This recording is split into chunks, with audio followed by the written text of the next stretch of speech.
Добрый вечер, 22:00, время новостей на АТР. Вы смотрите «Заман», 25 января, 1428 день аннексии Крыма. В студии Искандер Меметов. Начинаем выпуск с чрезвычайного происшествия. В Кременчуге в линию электропередач врезался вертолет Ми-8. Он упал неподалеку от телебашни местной телекомпании. По предварительной информации, 4 пассажиров, которые находились на борту, погибли. Возле места аварии спасатели нашли оборванные провода. Энергетики обесточили линии электропередач. Вышку, да, он сворачивался?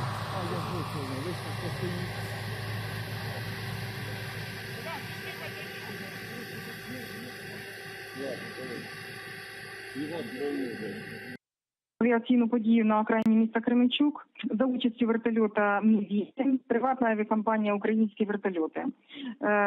Вертоліт здійснював навчально-тренувальний політ, за нашими даними. Працює 5 одиниць техніки від нашого Кременчуцького гарнізону і працює там на місці поліції, місце події. И к новостям из Крыма. Подконтрольный Кремлю Джанкойский районный суд арестовал Энвера Кроша на 10 суток, а Нижнегорский оккупационный суд оштрафовал Эбазира Ислямова, которого также задержали сегодня. Штраф составляет 2000 рублей. В дома крымско-татарских семей силовики ворвались почти одновременно на рассвете в Нижнегорском районе и в Джанкое. Обыскали дома мусульман, а затем задержали кормильцев. Каким методом прибегают оккупанты, чтобы запугать крымчан? Далее в нашем сюжете. Село Разливы – рассвет. Одна из улиц поселка перекрыта так называемыми правоохранителями. Никого не пропускают. В доме Эбазира Ислямова проводят обыск оккупационные силовики. Беспредел в Крыму продолжается. Бандитизм цветет. Мужчине инкриминируют пропаганду экстремистских материалов. В частности, распространение публикации о запрещенной в России организации Хизбут Тахрир в соцсетях, рассказывает жена. Марьям Ислямова говорит, несмотря на серьезные проблемы со здоровьем у мужа, оккупанты забрали его в участок полиции. Родственники и друзья поехали следом. По их словам, что вроде с ним как все нормально. Но я знаю, что у него со здоровьем есть проблемы, то есть... Делаем МРТ каждые 2 месяца, у нас профессора за ним наблюдают, там сложность, проблемы большие в голове, кровоизлияние и так далее. Только с хорошей стороны я его знаю. А это то, что сегодня происходит, рано утром вламываются в семью, где практически каждый член семьи инвалид. Ничего хорошего по этому поводу сказать нельзя, потому что эмоции. То есть в таком государстве мы и живем. А это Джанкой. Здесь силовики проводят обыск в доме Энвера Кроша. Оккупанты и его подозревают в пропаганде экстремистской символики. Зашли, их было человек, наверное, на пороге. Человек 10, может быть, я не ошибаюсь, если. Человек 10. Были все они в масках. Искали оружие, Они так и говорили, да? Да. Угу. Обыск в Джанкое длился несколько часов. Затем Энвера Кроша вывезли в Джанкойский райотдел полиции. К зданию также приехали друзья и знакомые. Энвер нормальный человек, работает здесь в Джанкое телефонистом. Добрый, с друзьями, с любым человеком отношения нормальные у него всегда были. И в Джанкое много кто его знает. Энвер Крош в 2015-м уже имел дело с оккупантами. Тогда ФСБ пыталась склонить мужчину к сотрудничеству. В час ночи он приезжает ко мне и показывает, у него на мизинцах было горелое, видно. Он говорит, током пытали, одевали мешок. В общем, смысл того, что его должны были, чтобы он на них работал. Чтобы он был у них информатором. Он отказывался, это его пугали. Уважаемые, все услышали нас? Да. Если в течение 10 минут вы не освободите территорию возле райотдела, будете привлечены к административной ответственности. Одну минуточку. Штраф от 20 тысяч, включая административный арест.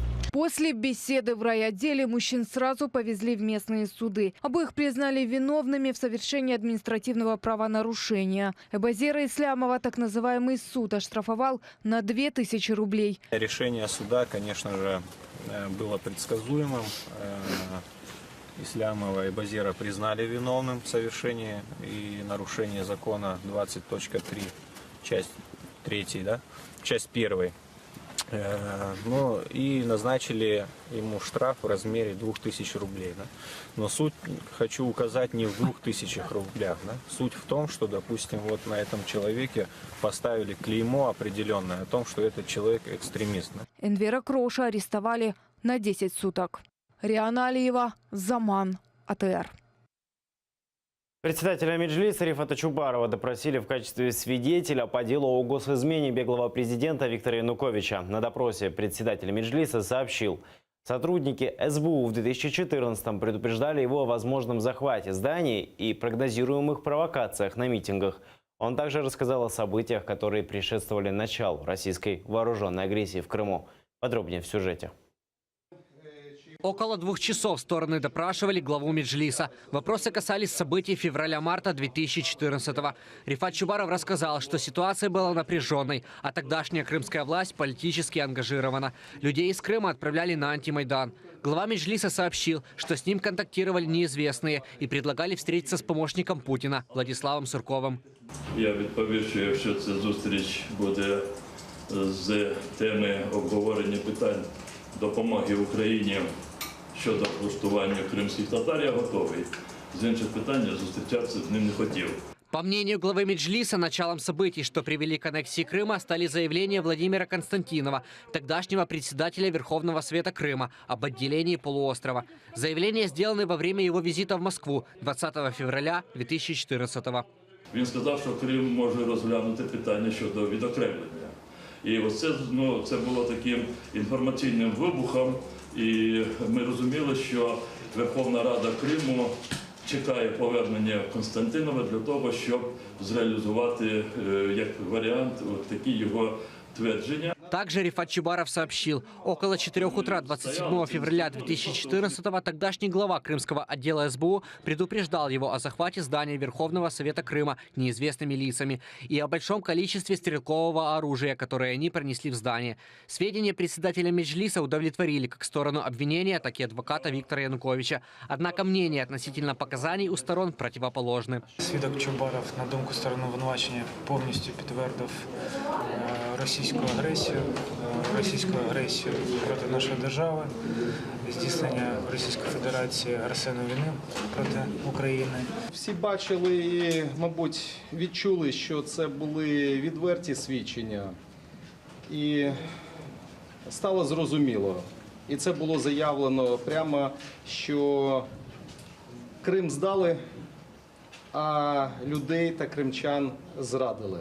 Виктора Януковича подозревают по 3 статьям Уголовного кодекса Украины, а именно государственной измене, пособничестве в ведении агрессивной войны и посягательстве на территориальную целостность Украины. Виктор Пономарев, Даниил Карп, Заман, АТР. Российский суд отказал рассекретить причины помилования заместителей председателя Меджлиса Чийгоза и Умерова. Об этом заявил адвокат Николай Полозов. В суде не объяснили Чийгозу и Умерову их нынешний правовой статус на территории России в оккупированном Крыму. В своем отказе принять иски судья сослалась на то, что президент России обладает неприкосновенностью и иммунитетом от судебного преследования. Николай Полозов будет подавать иск вновь. Как известно, осужденных оккупантами заместителей председателя Меджлиса Ильми Умерова и Ахтема Чийгоза в прошлом году, 25 октября, без предупреждений и объяснений выдали в Турцию. Оттуда они прилетели в Киев, и с тех пор бывшие пленники Кремля пытаются узнать, на основании чего их освободили и имеют ли они право въезжать в Крым. Действительно, мы ожидали, что российский суд будет всячески препятствовать. То, что я увидел, конечно, выходит за все рамки не только, скажем так, правовых оснований, но и в целом нарушает конституционные принципы в России. Фактически вывели за пределы закона администрацию президента, то есть они могут принимать абсолютно любые решения, и никак их обжаловать нельзя. Это абсолютно незаконно. Под открытым обращением к президенту о присвоении звания Героя Украины Владимиру Балуху, которого оккупационный суд приговорил к 3 годам и 7 месяцам колонии, подписалось около сотни человек. Соответствующая петиция есть и на сайте президента. На сегодня почетное звание Героя Украины есть у 10 жителей Крыма. Но не все достойны этой награды, отмечают правозащитники. Кто настоящие, а кто фальшивые герои. И что делать со званиями тех, кто предал Родину? Разбиралась Елена Стыцюк. Герой Украины – высшая степень отличия в Украине. Сейчас в списке героев 439 человек. 10 из них из Крыма. После революции достоинства это звание получили 2 крымчан посмертно. Это участник одиночных пикетов против аннексии Крыма Ришат Аметов и участник Евромайдана Сергей Кемский.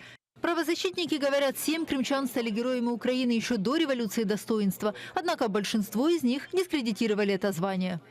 2 померли ще до окупації, а 5 інших були живими на момент окупації. І всі вони, скажімо, привітали окупаційні дії і збройну агресію Російської Федерації по відношенню до Криму різним чином або в своїх публічних коментарях, або своїми діями. Среди них доярка Екатерина Гордейчук, сейчас на пенсии и довольна аннексией Крыма. Фази Якубов, президент одного из университетов под контролем России. Он занял пророссийскую позицию, говорят правозащитники. Николай Бойко после оккупации продолжал возглавлять комбинат Массандра. Покойный уже Николай Багров тоже поддержал оккупационную власть. После аннексии возглавил университет под контролем Российской Федерации. Александр Баталин, депутат Крымского парламента времен Януковича. От него и получил звание героя. В марте 2014-го публично поддержал незаконный референдум оккупантов.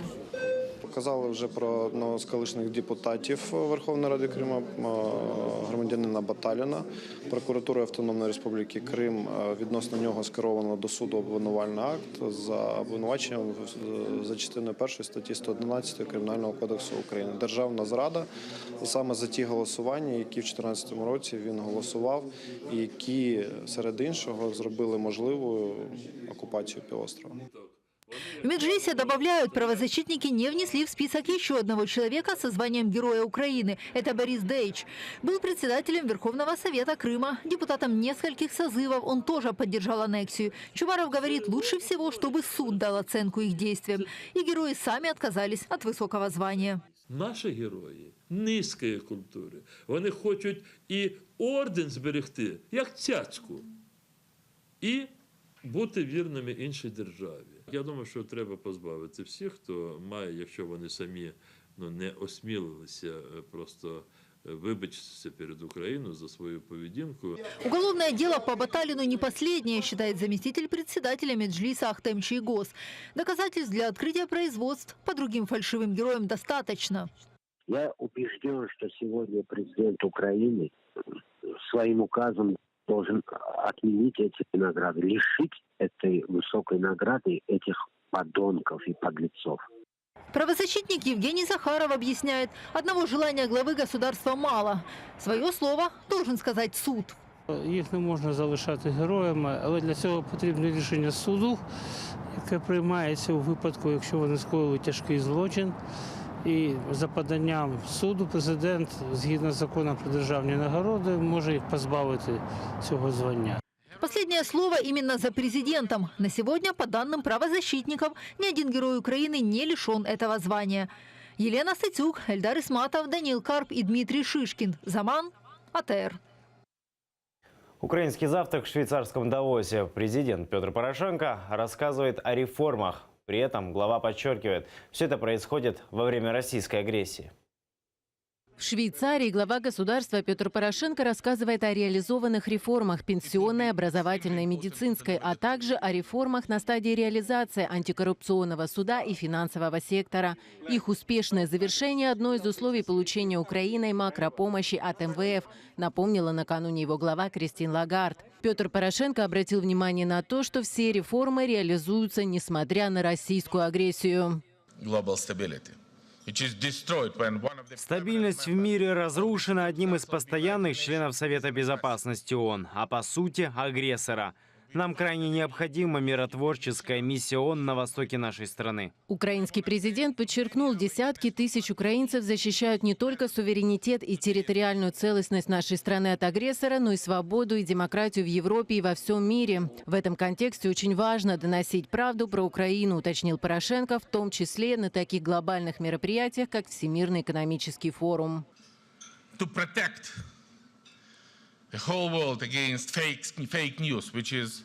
Нужно защищать весь мир от фейковых новостей. Они действительно распространяются по всему земному шару. В США, Канаде, большинстве европейских стран.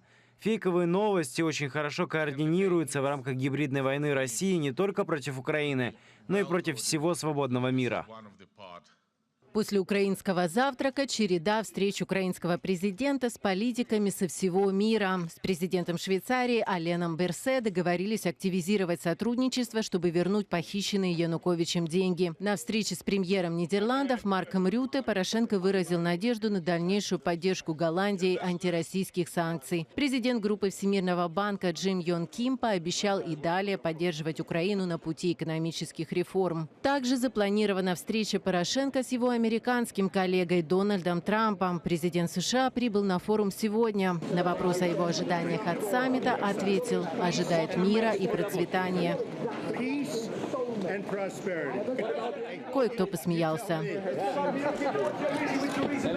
Елена Шустова, Заман, АТР.